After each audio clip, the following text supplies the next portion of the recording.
우리는 회계 제도에서 바로 시간이 지남에 따라 회계는 영원히 그 자리에 있는 것이 아니라 제도의 변화가 일어나는 걸 우리는 회계 변경이라고 얘기를 했습니다.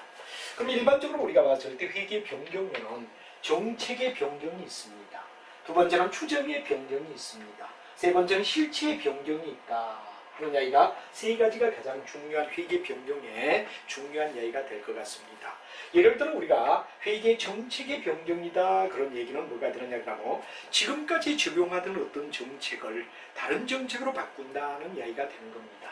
그래서 의미를 갖다 우리가 다시 한번 생각한다면 뭐가 되느냐 그러면 적용했던 어떤 회계 원칙을 갖다 회계 정책을 바로 우리가 봤을 때 다른 한마디로 말하면 옛날에 어떤 회계 정책을 쓰던 걸 새로운 정책으로 해야 되느냐 그럼 회계 정책으로 변경이 된다. 이럴 때 우리는 뭐라 그러냐 정책의 변경이다 하는 얘기를 갖다 쓸 수가 있죠. 바로 여러분이 잘 알지만 바로 지금까지 적용했던 회계 정책의 어떤 정책을 강하면 다른 회계 정책으로 바꾼다. 그럼 예를 들어서 우리가 봤을 때 뭐가 됩니까? 지금까지 우리 한 예를 든다면 KGAAP 일반적으로 인정된 회계 원칙 그래서 바로 우리가 옛날에는 KGAAP를 사용했다 이거죠. 근데 현재는 왜 되느냐 KIFRS로 변경되었다 하는 이야기.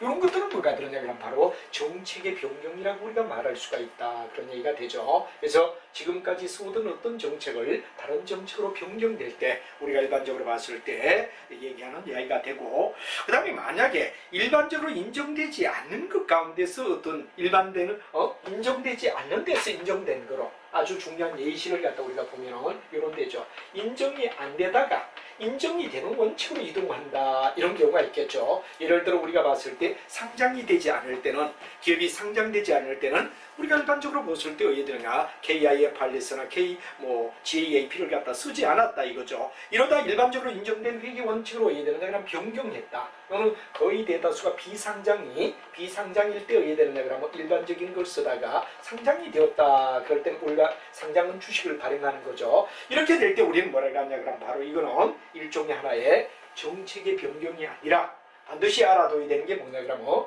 회계에 대해서 뭐가 되느냐 그러면 바로 오류다 그런 얘기를 갖다 쓴다 이거죠. 바로 오류 수정. 오류의 수정이라고 우리가 보지 이건 정책의 뭐가 되느냐 변경이라 부르지 않는다. 인정되지 않은 원칙에서 인정된 원칙으로 변경될 때 이런 이야기가 뭐냐 그러면 일반적으로 일단 뭐가 되니까 정책의 변경이다 이렇게 되고 그다음에 상장 비상장은 뒤에 가서 우리가 다시 얘기하고 앞쪽에서 가볍게 본다면 인정되지 않은 원칙에서 인정된 원칙으로 가는 것은 오류의 수정이라고 봐야 된다 그런 거지 절대 있는 정책에서 다른 정책으로 바뀐 거. 예를 들어 KGAAP 원칙을 적용하다 KIFRS로 가라. 이건 뭐가 되는가 그러면 바로 정책의 변경이라고 우리가 말할 수 있다. 이런 얘기가 되죠. 그래서 이제 이런 이야기를 갖다 우리가 보고 또 정책의 변경 가운데 아주 중요한 이야기는 이런 얘기가 되죠. 예를 들어 감가상각에서 정예법을 썼다 이겁니다. 그런데 정율법으로 바뀌었다. 그럼 이것도 뭐가 되느냐? 정책의 변경이라고 우리가 말할 수 있죠. 그 다음에 재고자산을 파이포를 사용했다 이거죠. 선입선출법. 먼저 들어온 걸 먼저 팔린다고 보자. 그런 게 파이포가 되는데 이걸 라이포로 변경되었다. 근데 우리 IFRS에서는 라이포를 쓸 수 있는 후입선출법을 절대 쓰면 안 되죠. 인정하지 않습니다.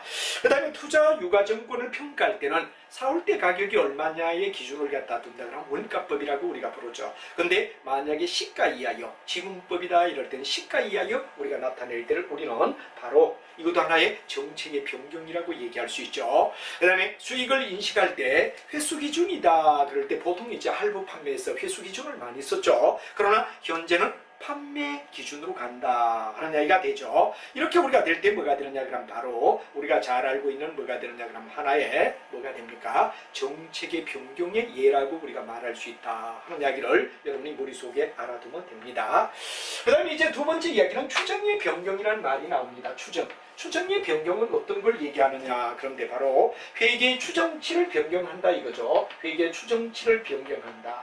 여기서 중요한 이야기는 추정치에 속하는 이야기를 변경하겠다.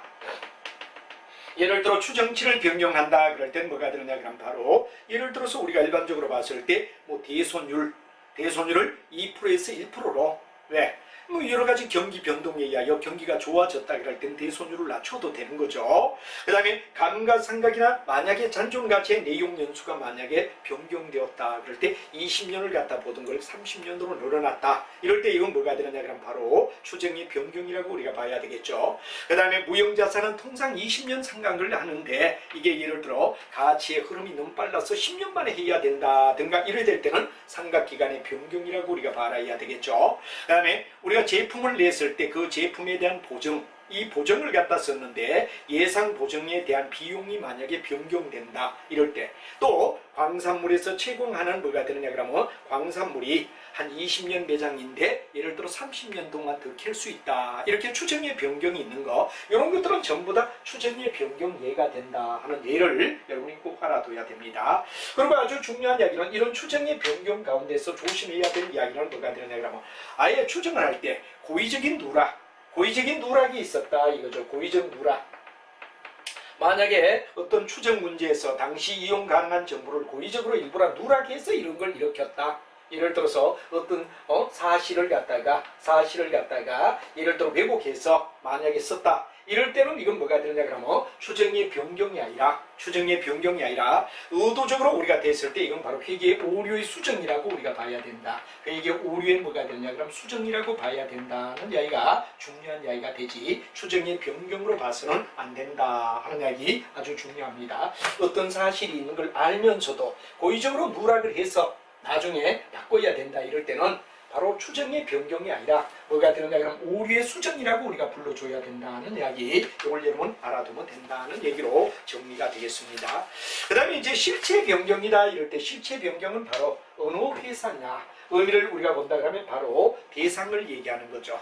예를 들어서 우리가 봤을 때 대상, 일종의 뭐가 되느냐, 뭐를 갖다 기준점으로 잡느냐 그럴 때 어떤 회사 컴퍼니를 얘기하는 거죠. 바로 무슨 삼성 주식회사, 바로 대상인데 이 대상이 합병이나 인수에 의하여, 여러분 잘 알지만 합병이다 인수다 해서, 합병은 바로 2개 이상을 갖다 해야 되느냐 그럼 돈 주고 살 때, 돈으로 우리가 만약에 어떤 회사를 갖다 샀다 이럴 때는 합병이라는 말을 갖다 우리가 합병은 지분을 줬다 이래 봐야 되겠죠. 지분을 줬다, 상대에게 지분을 주고 인수를 했다 이럴 때 요래되고, 인수는 바로 돈을 갖다 줬다 이렇게 우리가 되겠죠. 머니를 줬다 이렇게 우리가 얘기할 수 있단 말이야. 그래서 이거 지분을 주든지 돈을 줬다 그럴 때 우리가 나타나는 게 뭐가 되죠? 인수합병이 되었다면 바로 주식회사가 되죠. 실체가 변경되었다라고 우리가 말할 수 있다 그런 이야기를 여러분이 알아두면 되겠죠. 자, 그 다음에 이제 우리가 중요한 이야기는 이런 회계 변경을 처리를 할 때 어떻게 되느냐 그런 이야기가 되는데, 이런 회계 변경 이 세 가지, 정책의 변경, 예를 들어 정액을 정률로, 바로 옛날 정책을 새로운 정책으로 바꾼다든가, 또는 KGAP를 KIFRS 제도로 바꾼다, 이런 정책의 변경이 되겠죠. 그 다음에 인정된 것에서 인정되지 않던 데서 인정된 것, 바로 이건 뭐가 되냐, 오류의 수정으로 봐야 된다는 얘기가 되고, 바로 추정의 변경에 굉장히 중요한 이야기는 뭐 추정치를 변경하는 거. 그러나 만약에 예를 들어 20년, 30년 쓴다 그러는 이 추정치를 변경한다 그럴 때 우리가 예를 들어 감가상각을 30년 했는데 20년 해야 된다든가, 광물의 추정량을 10년으로 봤는데 20년이 된다든가, 이거 확대되든지 축소될 때 이런 추정의 변경이라고 우리가 보는데, 고의적으로 누락한 걸 갖다가 많이 할 때는 이건 바로 추정의 변경이 아니라 오류의 수정이 돼야 된다는 이야기 알아두시고, 실체 변경은 바로 주체 대상을 갖다 얘기하는데 합병 인수가 늘어나든지 줄 때 실체 변경이다 이거죠. 그럼 이런 회계 변경을 처리할 때 우리가 굉장히 중요한 이야기는 뭐가 되느냐 그런데, 바로 여러분이 잘 알지만 시간의 타임에 의하여 어떻게 적용하는 이야기를 갖다 우리가 한번 살펴보자 이거죠. 왜 잠시 지우고 시간의 타임을 갖다 우리가 가만히 한번 생각하며 정리를 해보자 이겁니다. 예를 들어서 만약에 우리가 시간을 갖다 쭉 이렇게 보는데 현재가 있고 과거가 있고 그 다음 미래가 있다, 이렇게 우리가 세 가지로 나누자 이거죠. 바로 과거가 있고 현재가 있고 미래가 있다, 이렇게 우리가 보자 이겁니다. 그러면 모든 사실이 현재 중심으로 나간다, 현재부터 적용한다, 이게 바로 단기 적용이라는 말을 갖다 씁니다. 바로 단기 적용, 뭐가 되느냐 그러면 단기적 처리법. 단기적 처리법이라는 말을 갖다 쓴 거는 언제부터? 단기는 지금부터, 바로 현재로부터. 이게 뭐가 되느냐 그러면 단기적 처리법이라는 말을 쓰죠. 근데 우리가 일반적으로 봤을 때 거꾸로 과거로부터, 이제 현재 어떤 사건을 갖다 과거로부터 적용하라 이럴 때는 거꾸로 간다 그래가 우리는 소급법이란 말을 쓴다 하는 이야기를 알아둬야 되겠습니다. 소급법을 쓴다. 그 다음 우리가 봤을 때 뭐가 되느냐, 현재부터 어디에 되느냐, 당장 현재 적용하는 게 아니라 미래로부터 어디에 되느냐 그러면 우리가 만약에 적용한다 그러면 전진법이란 말을 갖다 쓴다 이런 얘기가 되죠. 그래서 소급법이란 말은 과거로 돌아가서, 단기적 적용법은 현재로부터, 전진법은 바로 미래로부터 우리가 적용하는 바로 제도를 갖다 얘기하고, 세 가지 기법에 의하여 모든 회계 처리를 제한데, 예를 들어 거꾸로 돌아간다 이러면 이건 뭐냐, 소급이란 말이야. 소급이 될 때는 정기의 재무제표를 뭐 해야 되죠? 소급 적용해야 되니까 뜯어 고쳐야 되지. 수정이 필요하죠. 그 다음에 만약에 이런 추정의 변경을 갖다 요구할 때는 어디 되냐, 그리고 정책 변경은 수정을 해야 된다. 근데 추정의 변경 두 번째는 어떠냐, 이건 전진. 지금 추정을 갖다 지금부터 해야 되느냐 그러면 바로 어디에 되죠? 즉 미래로부터 적용하겠다 그럴 때 불변이 되는 거죠. 그다음에 실체 변경은 뭐 언급이 없다 하는 이야기도 여러분 알아두고, 실체 변경에 대해서는 특별한 언급을 주지 않지만 정책은 소급을, 그 다음에 추정은 바로 전진을. 그리고 우리가 바로 적용할 때 현재로부터 그럴 때 단기적, 미래로부터 전진법, 과거로부터 거꾸로 소급해서 간다 하는 소급법, 이런 이야기가 바로 회계에 있었다 하는 이야기를 정리를 해주시면 어렵지 않게 여러분이 정리가 될 수 있다 하는 말로 설명할 수가 있을 겁니다. 자, 그럼 이제 이렇게 회계 정책에 대한 이런 변경은 정책, 추정, 실체. 정책은 뭐 기법을 얘기하죠. 정액에서 정률, 발포에서 라이포, 또는 뭐 GAAP 적용해서 KIFRS, 이런 건 전부 다 정책 변경. 단 인정 안 되던 데서 인정하는 건 오류 수정입니다. 그 다음에 이제 두 번째 추정의 변경은 우리가 일반적으로 봤을 때 여러 가지 추정치, 감가상각을 20년을 30년으로, 아니면 매장량을 30년으로 봤는데 40년으로, 이럴 때 추정 변경이 된다는 거고, 그 다음에 실제 변경은 합병인수로 기업 자체의 주식회사가 변경될 때를 우리가 얘기한다 그랬고, 그 다음에 이제 우리가 중요한 이야기는 이런 변경의 적용은 소급, 전진, 그리고 단기 적용법이라는 말을 여러분이 알아두면 된다 그런 얘기가 되고, 이제 이거와는 달리 오류의 수정에 대해서 우리가 한번 살펴보자 이겁니다. 오류의 수정은 어떤가? 오류의 수정은 어떤가? 하는 이야기를 여러분하고 하나하나 따져보도록 하자 이거죠. 일반적으로 오류에 대한 수정이다 그럴 때 오류의 수정에 대해서는 어떻게 얘기를 할 수 있느냐 하는 문제를 여러분하고 한번 살펴보도록 하겠습니다. 일반적으로 오류의 수정은 앞에 나왔던 내용과는 달리 앞에 어떤 정책의 변경, 그 다음에 추정의 변경, 그 다음에 이제 말하는 뭐가 되느냐 그러면 실체의 변경, 세 가지가 왜 되느냐, 회계 변경을 얘기하는 중요한 이야기가 되고, 적용의 방법은 바로 단기, 아니면 소급, 아니면 미래로부터 전진, 이걸 갖다 여러분이 알면 되는데, 오류의 수정이라는 말은 뭐냐 하는 이야기부터 우리가 다시 한번 앞에와 상반되기 때문에 이해를 해주자 이거죠.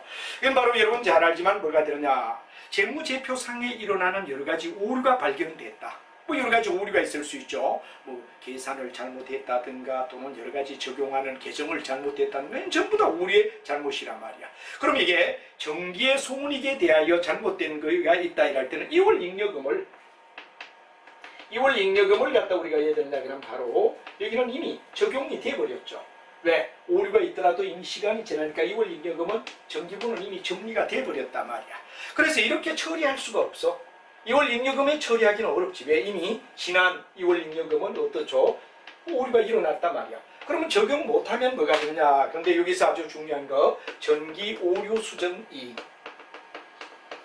만약 이익이 났을 때는 정기 오류 수정 이익이라는 말을 쓰든지, 정기 오류 수정 손익이라는 말을 갖다 쓸 수 있죠. 수정 손실이라는 말을 쓸 수가 있죠. 이렇게 왜 되느냐 그럼 처리해야지. 이미 2월 잉여금의 잉여금 계산서에서 이미 지난번 그런 정리가 돼버렸단 말이야. 그런데 지금 어떠냐 그러면 뜯어 고칠 수가 없으니까, 이럴 때는 왜 되느냐, 정기 오류 수정 이익 그러는 수익으로 돌리든지, 아니면 정기 오류 수정 손실 그런 비용으로 우리가 돌려줘야 되며, 2월 잉여금을 갖다 손댈 수는 없다 하는 이야기가 바로 수정에 대한 어떠냐 그러면 바로 의미다 이거죠.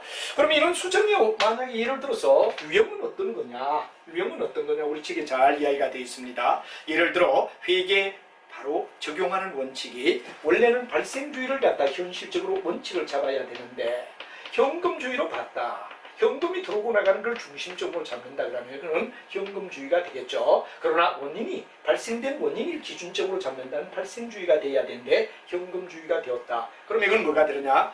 바로 회계 정책에 뭐가 되느냐, 원칙 적용을 잘못했다라는 거, 이거 오류가 되죠. 그 다음 우리가 잘 알지만 대손율에 대한 추정치, 이 추정치가 경험의 부족으로 인하여 예를 들어 한 3% 정도 해야 되는데 1%밖에 하지 않았다, 잘못 추정했다, 이거는 뭐냐, 그럼 오류의 수정이 돼야 된다는 얘기가 되죠. 그 다음에 개정 과목을 갖다가 잘못 적용했다, 개정 과목을 갖다 잘못 적용했다, 예를 들어 유동을 비유동으로, 비유동을 유동으로 이렇게 잘못했을 때 이거는 바로 오류의 수정이 돼야 되겠죠. 그 다음에 계산상의 문제라 할 때 계산상 문제는 여러분 잘 아는 덧셈이나 뺄셈이나 곱셈이나 나눗셈, 사칙 연산에 대하여, 사칙 연산에 대한 뭐가 된다, 그럼 적용, 이걸 갖다 우리가 고민하는데 계산상의 문제다, 이렇게 되죠. 그 다음에 거래가 누락됐다 이거죠. 그러면 거래가 누락되었다면 다음에 왜 되느냐, 그러면 만약에 재생을 우리가 해줘야 된다는 얘기가 되죠. 이럴 때 우리가 잘 알지만 단기에 속하는 거래를 다음기의 거래로 분류한다, 이럴 땐 바로 오류의 수정을 갖다 의미해줘야 된다는 얘기가 중요한 얘기가 될 겁니다. 이제 회계 변경과의 차이다, 이럴 땐 뭐가 되느냐, 그러면 아예 이럴 때 어떤 정책 자체가 변경은 올드 제도에서 뉴 제도로 간다든가 이런 얘기는 뭐가 되느냐, 그러면 회계 변경이지만 예를 들어 경험이나 또는 잘못된 뭐가 되느냐, 추정치, 잘못된 추정치, 이건 뭐가 되느냐, 그럼 우리가 봤을 때 바로 오류의 수정이 돼야 된다 이거죠. 추정치를 잘못 잡았다, 추정치를 잘못 잡았다, 뭐 경험의 부족이나 이런 거, 여기 바로 회계 변경에는 세 가지가 있다 그랬는데 거기에는 어떻죠? 정책, 다음에 우리가 잘 알고 있는 뭐가 됩니까? 두 번째 이야기가 바로 추정, 그리고 세 번째 실체. 이 세 가지일 때는 회계의 변경이라고 얘기를 하죠. 회계를 갖다 변경한다, 이렇게 우리가 보는데 만약에 여기 오류는 뭐죠? 추정치를 잘못 잡았다 그럴 때는 이건 오류의 수정이 돼야 되며, 아까도 말했지만 이런 경우 발생주의를 현금주의로, 추정치를 잘못 잡았다, 계산상 오류, 계정을 잘못 잡았다, 누락했다, 이런 이야기가 바로 거기에 속하는 이야기가 된다는 거. 이걸 바로 변경은 일단 뭐가 되죠? 정칙에서 정칙으로 이래 된다면 추정은, 수정은 아예 잘못된 오류에서 수정을 하는 것, 이걸 여러분이 이해를 하시면 된다 하는 이야기가 되며, 이제 여러분과 함께 우리가 회계에서 여러 가지 이야기가 있습니다만 리스 제도라는 이야기가 굉장히 또 하나의 중요한 이슈가 되죠. 여러분하고 리스란 어떤가 하는 이야기를 한번 살펴보자 이거죠. 또 리스를 이용할 때 일어날 수 있는 여러 가지 문제점이 어떤가 하는 이야기가 되고, 이 리스 제도는 중급 회계에 가게 되면 현재 어디 되죠? IFRS 주제에 의하여 변경된 사항이 적용되고 있고, 일단 여러분들과 저는 회계 원리를 이야기해야 되기 때문에 기본적인 내용을 갖다가 이해를 시킨다는 이야기가 되고, 원론 이야기 중심으로 가고, 중급 회계에서 리스는 뭐가 되느냐, IFRS 적용된 현실에 뭐가 되느냐, 그럼 리스를 여러분이 배우셔야 된다는 거 여러분 염두에 두시며, 일단 선생님의 이야기는 뭐가 되죠? 그렇죠. 우리가 일반적으로 시중에 나와 있는 회계책 속에서 나와 있는 기본적 원론을 이해를 하고, 변경된 내용은 중급 회계 때 리스에 대한 제도를 좀 더 심도 있게 여러분이 배우셔야 된다는 얘기가 될 것 같아요.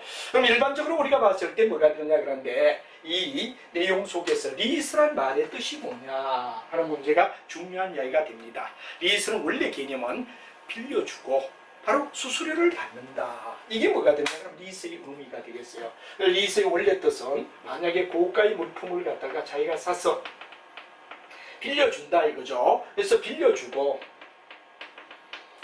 수수료를 받는 제도다. 이걸 갖다 우리는 리스라는 말을 갖다 쓰죠. 리스다. 리스에서는 바로 리스의 뭐가 되느냐, 그러면 이용자 입장을 갖다 우리가 얘기하고, 리스 개념은 빌려주는 자와, 여러분들 리스 회사가 뭐가 되죠? 바로 그 사닥다리. 예를 들면 우리가 뭐가 됩니까? 보통 이삿짐 센터에서 사닥다리 차를 다 구입할 수가 없다 보니까 뭐가 됩니까? 비교적 어떠냐 그러면 이 사닥다리 차를 구입해서, 고가의 물품을 구입해서 각각 어야 되죠. 이사를 할 때마다 이삿짐 센터에서 어야 되느냐, 그럼 빌려서 사닥다리를 쓴다. 그럼 이건 뭐가 되느냐, 그럼 리스라. 이런데 이런 걸 갖다가 주체가 되는 게 리스 회사가 되겠죠. 리스 회사가 되고, 이 리스를 갖다가 뭐가 되느냐, 그럼 일반적으로 뭐가 되냐, 임차인이다 이렇게 우리가 말합니다. 그죠? 리스 회사 이런 얘기가 되고, 그다음에 이 반대쪽은 뭐가 되죠? 리스 이용자라고 우리가 말해야 되죠. 이용자다. 바로 여러분 여기는 뭐가 되냐, 그러면 바로 빌려주는 임대인이 돼야 되겠죠. 임차인이 아니라 임대인이 돼야 되겠고, 다음 여기는 뭐가 되냐? 그럼 빌려가는 임차인의 입장이 될 거다. 이런 얘기가 되죠. 그래서 빌려가는 사람과 빌려주는 사람, 리스 회사는 바로 임대인으로 빌려주고 수수료를 받는 거. 이 사람은 뭐가 되느냐? 그럼 모든 내용을 자기의 자산으로, 만약 사닥다리 차는 누구 거냐? 리스 회사 거란 말이에요. 유계성 자산으로 취급하고, 그다음 여러 가지 감가상각의 문제도 자기가 왜 됐냐? 바로 취급해야 된다 이거죠.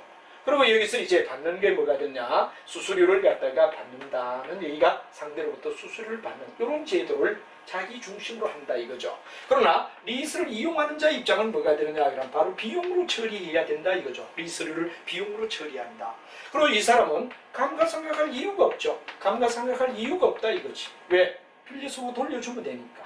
이때는 물론 수수료를 요거는 받는 거고, 여기는 뭐가 됩니까? 테이크 입자이 되고, 여기는 뭐가 되냐? 수수료를 지급해야 되는 입자이다. 기본이 입자이다. 요 차이가 있겠죠. 그럼 여기는 비교적 어떠냐? 그럼 장기적으로 우리가 자기가 샀기 때문에 장기적 입장에 모든 처리를 한다면 한 번 빌려 쓰고 그때마다 수수료 주고 끝내는 이런 이야기를 갖다 우리는 비교할 수 있다 하는 이야기가 되겠죠. 그래서 이제 비교적 고가의 물품을 구입해서 빌려주고 수수료를 받는 이런 제도를 리스 제도라고 얘기하며, 이런 리스가 바로 운용 리스의 가장 대표적인 이야기다. 우리가 얘기하는 이야기는 바로 운용 리스를 얘기하는 거죠. 근데 우리가 가끔씩 이 리스 제도에서 금융 리스란 말이 나올 때가 있어요. 이 금융 리스는 바로 뭐가 되냐? 선물용자다. 이런 얘기가 되겠습니다. 선물용자. 예를 들어 내가 신한은행에 가서 자동차 한 대를 사고 사용하는 기간 동안에 분납하는 형식.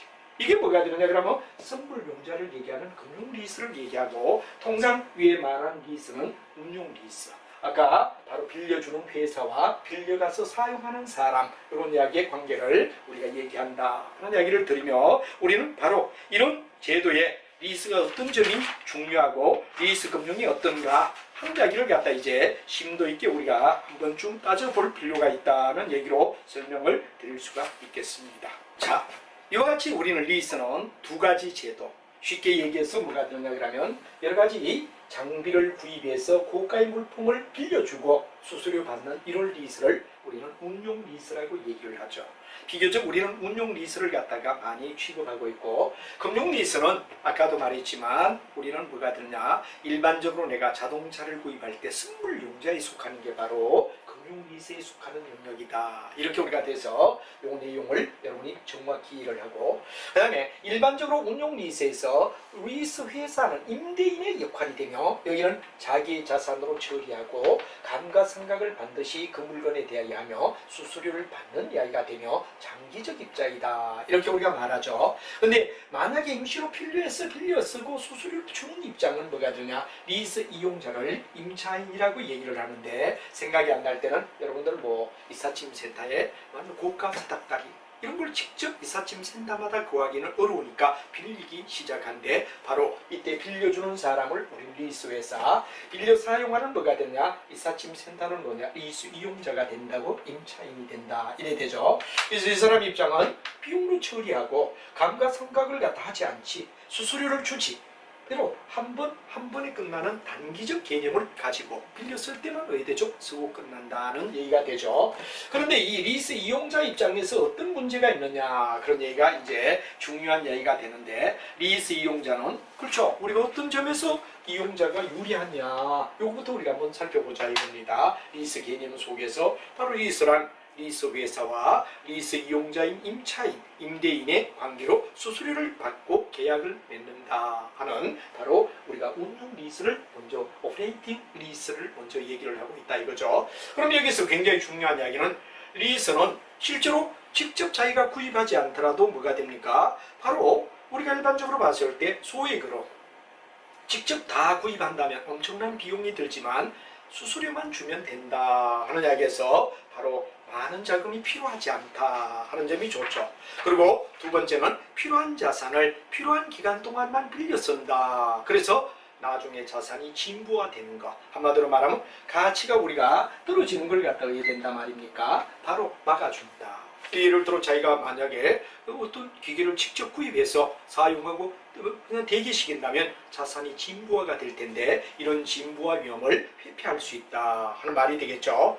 그 다음에 우리가 일반적으로 봤을 때 직접 자기가 만약에 사서 우리가 만약에 감가상각을 할 때 하는 것보다는 더 많은 리스료를 낸다. 여기서 우리가 조심해야 할 게 바로 여러분이 중요한 게 리스 이용자 입장에서 볼 때 필요할 때 쓰는데 이거 우리가 가만히 생각해 봅시다. 리스 이용자 입장으로는 안전성, 보수주의다. 무슨 개념을 갖다 얘기하느냐 그런 얘기가 되죠. 만약 여러분들 만약에 자기가 직접 어떤 걸 물건을 샀다. 3년 동안 쓴다라고 가정하자 이거죠. 3년 동안 만약에 쓴다라고 자기가 직접 구입했다면 1년째, 2년째, 3년째 이렇게 우리가 지나면 뭐가 되느냐? 감가상각을 할 거다 이거죠. 그럼 예를 들어서 우리가 여기에서 뭐가 되느냐? 비용을 갖다가 3등 우리가 감가상각을 한다 그럴 때 이 비용과 한번 빌렸을 때 이건 바로 자기가 직접 구입했을 때가 되죠. 직접 구입할 때의 이야기가 되는데 자기는 왜 되느냐? 한꺼번에 왕창 비용을 줘야 된다 이거죠. 근데 이거는 감가상각이 한 10년 쓴다 그러면 10등분 해준단 말이야. 그래 한 번에 잡히는 비용이 여기는 어떻게 되죠? 자기가 물건을 구입해서 감가상각할 때 비용은 10등분 하니까 작은데 한 번 빌렸을 때 어떻게 되죠? 왕창 이게 크다 이거죠. 요거보다는 이게 한 10년 정도 어떤 기계를 쓴다 그러면 10년까지 간다는 이야기가 되니까 10등분 되니까 오히려 한 번 빌렸을 때가 더 많은 비용을 줘야 될지도 모른다 이거죠. 1회로 비교할 때, 1년을 비교할 때. 이건 바로 한 번 빌리고 끝나니까.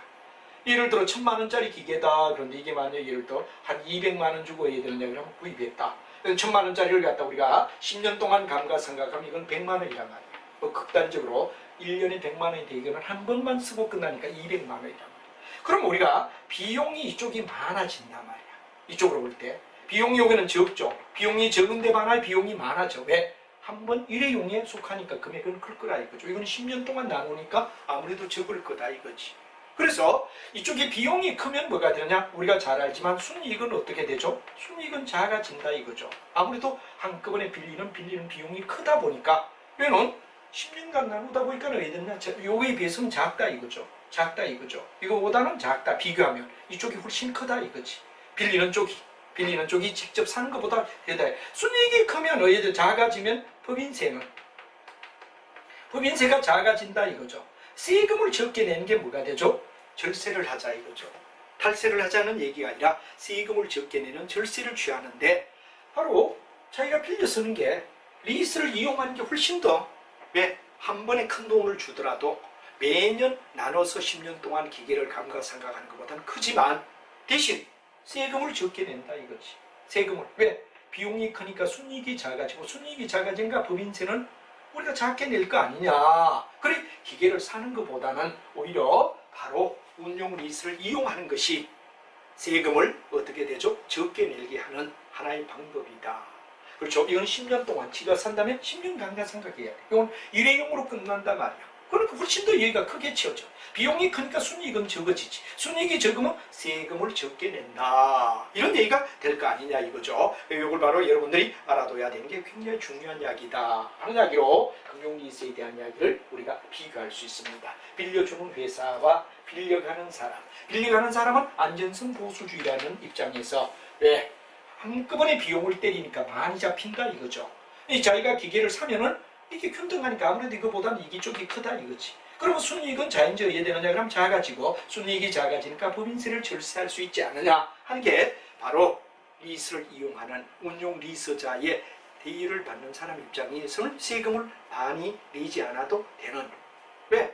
비용을 크게 잡혀지기 때문에 이게 바로 아주 중요한 이야기다. 그런 이야기를 알고 그 다음에 이제 여러분과 함께 금융리스에 대하여 한번 생각해보자 이거죠. 금융리스는 쉽게 이야기하면 선물용자다. 그런 말을 여러분이 알면 됩니다. 이럴 때 선물용자가 되다 보니까 이 금융리스는 선물용자가 되고 우리가 함께 빌려서는 기계와는 달리 뭐가 됩니까? 바로 매기마다 지급할 리스의 현재 가치 이게 뭐가 되느냐? 리스와 공정하게 사용되게 되고 그 다음에 내용연수와 별 차이 없이 나눠가지고 가고 자본화에 따른 감가상각을 인식한다. 그렇죠?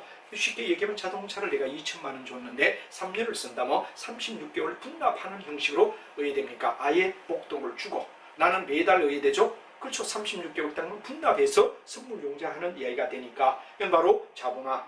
자기가 물건 구입한다는 거. 그리고 이제 이렇게 되다 보니까 뭐가 되느냐 그러면 바로 소유관계가 바로 자기가 되며 나중에 뭐가 되느냐 그러면 바로 운용리서는 뭐가 되느냐 일종의 하나의 뭐가 되죠. 한마디로 말하면 금융리서의 경우는 자본을 한다는 얘기가 되지. 아까 배웠던 운용리서는 빌려 쓰고 끝나는 거죠. 빌려주고 반환하면 단기지. 그렇지만 금융리서는 바로 그 기간 만료될 때까지 돈을 분납하는 형태를 취하는 게 뭐가 되냐 금융리스가 되며 선불용자에 속한다 하는 이야기만 여러분이 알면 될 거고, 비교적 지금 우리가 봤을 때 운용리스에 대한 이야기가 이제 계속해서 얘들은 중급에게 가서도 여러분이 많이 배우게 되는데 그때 한 번 더 여러분하고 우리가 배우도록 하도록 하죠.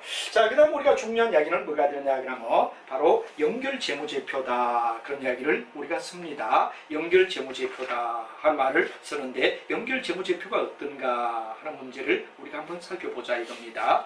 비교적 연결재무제표는 바로 일종의 하나의 뭐가 되느냐 그러면 이런 얘기가 되죠. 바로 연결되어 있다. 뭐가 연결되어 있느냐? 두 개 회사가 연결이 되어 있다. 이런 개념이 되겠습니다.